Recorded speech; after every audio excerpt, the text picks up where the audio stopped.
What up? Uh, fuck. It's your boy. What up? It's me, Sockcap. Sorry, it's really weird talking into a camera. I'm used to like talking to people on stream. I don't know what the fuck I'm doing. This feels really awkward, but that was my intro. So Balix, that's the best you're gonna get, bro. Zero editing. Fuck that shit. I'm not doing it. Okay? You are. All right. Anyway, I wanted to do a video. I did one earlier. I uploaded it, but it came out scuffed, right? Because I'm lazy. So now I actually want to put maybe slightly minimal effort into this video, and try to make it a little bit better than what it was. Also, you couldn't hear it earlier, so I've been playing on an alt account, right? Been playing with a lot of new players recently. So this is a video going over like 5 things that I've noticed that new players do, which are bad habits. That's what this video is. If you're new to Fault, if you're new to my channel, new to my Twitch, anything like that, uh, hit me up with a follow if you want. Free to ask me any questions. You can ask questions down below in the comments, or you can DM me questions on Discord.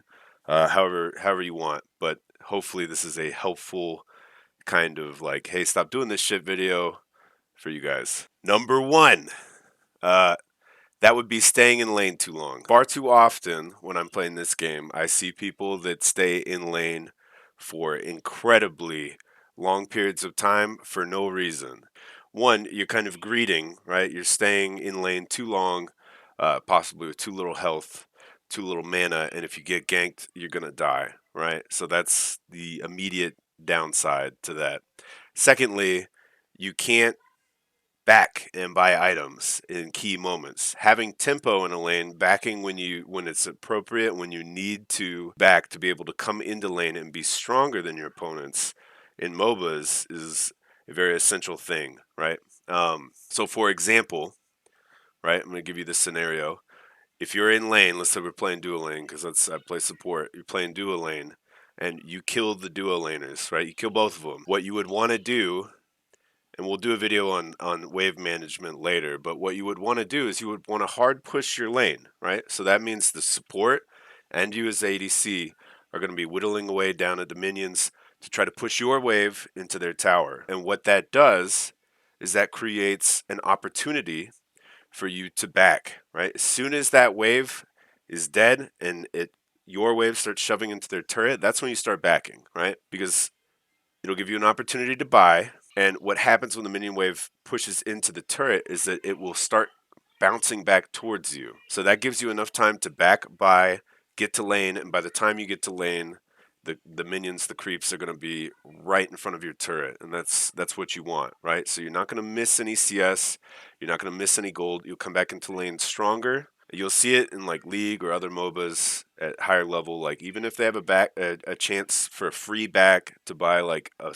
really small component, like in Fault, like a 350 gold component, a lot of times they'll take that if there's nothing up on the map. They'll take that opportunity to back. So just make sure that you're not staying in lane. You see higher level players back probably twice as much as lower level players, just throughout a regular game. So that's number one. Number two, this is a very important one. I see it all the time. And this guy's doing it right here. Raptors. Raptors are a good objective to take if it's completely free. If it's not completely free, if there's a chance that you guys are going to die on it, inting for raps or contesting raps for no real reason is never worth. Okay? It's never worth. For example, the base component, for like the pistol, right? For ADCs gives you 10 physical power for 350 gold, right? We're just going to do some quick math guesstimations here. You get 3 favor per raptor per person on your team, right? Physical power is giving you 1.5, so that's 4.5 physical power that you're getting from that raptor for yourself personally, right? So that's not even half of the smallest component that you can buy, right? It's not a very big spike in terms of power. So we're gonna say that kind of equates to about 160, 175 gold, right? Somewhere around there.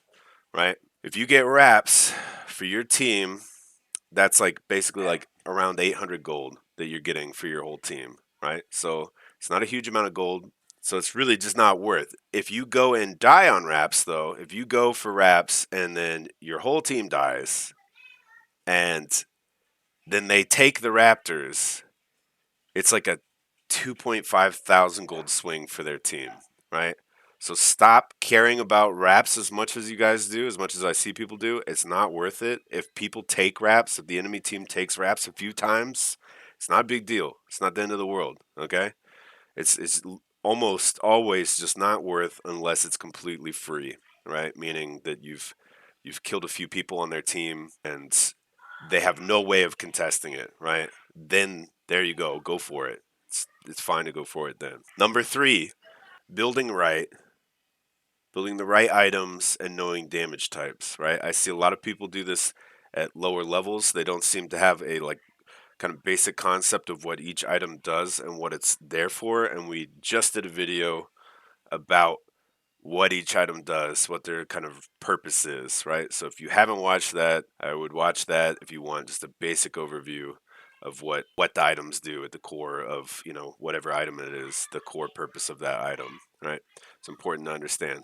So for example, right, let's say that you're going against a Greystone offlane and their mid laner is a Gideon, and their jungler is a Kalari, and then they've got a Murdoch and a FaZe. It's not a very CC heavy team. They literally only like Murdoch has a CC there that's an actual stun, like a hard CC. But other than that, there's no hard CCs. And it's almost all physical power, with the exception of Gideon mid and the FaZe support. So if you're playing offlane, you're a tank, or you're jungle and you're playing bruiser tank, why on earth would you ever build like Ring of Rejuvenation or Font of Invigoration or any of the MR items or the anti-CC items or anything like that, right? You don't. The only source of damage that you're going to be taking from that team that's AP, meaning ability power, is the Gideon. FaZe is really not. She's going to be doing AP damage to you, but she's a support. She's not going to be doing very much. She's not building damage. I see people do it all the time. Another example, right? I I was playing a game. We were going into a team of 5 tanks, right? They were all just building tanky, and I had a Kalari jungle, and she built flat pin. Well, that's never going to work out for that Kalari because she's prioritizing flat pin items that are designed to kill squishy characters that don't build armor, and she's building that against 5 tanks instead of building percentage pin, right? It's just I see mistakes like that all the time, and it just doesn't make sense to me. So that's number 3. That's number 3. Number 4, not trading objectives or over rotating. I see this all the time. Once again, I'll give you a scenario from offlane. You're playing offlane. Your guy goes for a roam. He goes all the way to duo lane and kills your duo lane. Of course, your duo lane is typing like and saying, "What the fuck, dude? You didn't rotate." Well, no, of course you shouldn't rotate. Typically, right? Unless you can be there when it happens or be there shortly after it happens for a cleanup, don't bother rotating. I get more upset or more irritated playing with players that I understand that they're trying to help. They're trying to go follow their lane or stuff like that. But I get more upset with a teammate that comes after ganks happened or comes way too late and wastes all that time and that missed opportunity in their lane to make an impact on the map. No, what you should be doing, right, is if your laner rotates and you're not going to follow, you should push your lane, right, and continue pushing and dealing damage to the turret, or taking jungle from the enemy jungler, whatever you can do until your laner comes back, and then you do whatever you need to do. But you need to try to trade objectives and go for things on the other side of the map if pressure is being exerted on the left side of the map if you're playing offlane. Okay, so just stop rotating. You're going to put yourself behind in levels. You're going to put yourself behind in gold, rather than just staying in your lane and um, just committing to it and taking an objective. Number 5, fourth try, because I'm really fucking bad at this. Tilting, right? I see a lot of people at lower levels. It seems like they tilt way harder than what I'm used to, and I can understand how that's gonna be frustrating for anybody trying to come into this game because it's absolutely ridiculous. The amount of times that I've played games that are like perfectly winnable, but you've got one guy on your team that's just having a bad day, right? He doesn't know his ass from his head, and he's just fucking just nonstop, just tip typing. Um, so I understand this got to be frustrating, right? But if you are one of those people that tilt, I need you to do something for me. I need you, right, to realize if you're having a bad game, that doesn't mean that the game is not winnable, right? And if you are one of those people that tilt, I need you, when you start tilting, to hit tab, right, and look and see where your team's at, right? Now, if your whole entire team is like 0 and 5, then type away and then FF, right? And AFK. You're going to do it anyway, but just go ahead, right? Because that game's probably not winnable. But if you're being tilted and typing when you've got a carry that's 8-0 in duo lane, then what are you doing? That doesn't make any sense. You're never going to be able to carry every match, okay? That's just never going to happen. It doesn't happen in these types of games. The only thing that you can do is look and see who has the potential to carry the match for you and get carried. It happens, right? You have to look and see if there's a potential, what they call win condition or win con on your team, and then try to play off of that person, right? Now, if you're 0 and 5 and you're super behind, but you're still, maybe exerting pressure on your side of the map, doing your fair share, that's great, right?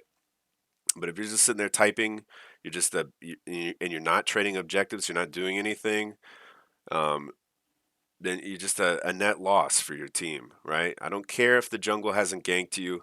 I don't care if their jungler has come and ganked you a million times. You need to remember that it's not always on you to have a good game, and it's not always on you to win the match.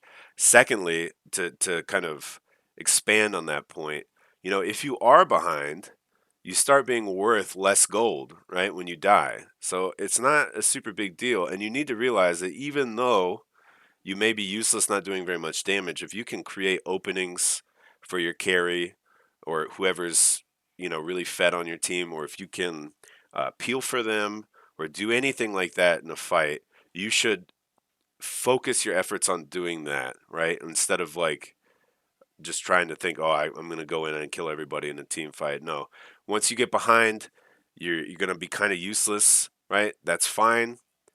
You need to play differently and realize, okay, I need to either just go in and soak up a bunch of abilities and die so my team can win this fight, or I need to play back if I've got CC and peel for my carry, or I need to go in and start a fight that I know that our team can win, even if it means that I die, right? You going in and dying in those situations becomes more useful than you just kind of sitting back watching, trying not to die, right? Because you're not worth anything anyway. So going in and dying in a team fight, um, to secure a win in that team fight, that's about all you're going to be able to do, and that's what you should be doing. Okay. Anyway, that's it. If, like I said, if you have any questions, you can type it down below in the comments. You can hit me up on twitch.tv/Sockcap. I play Fault entirely way too much. Uh, I hate my life. And um, yeah, so love you guys. Have a good one. Bye.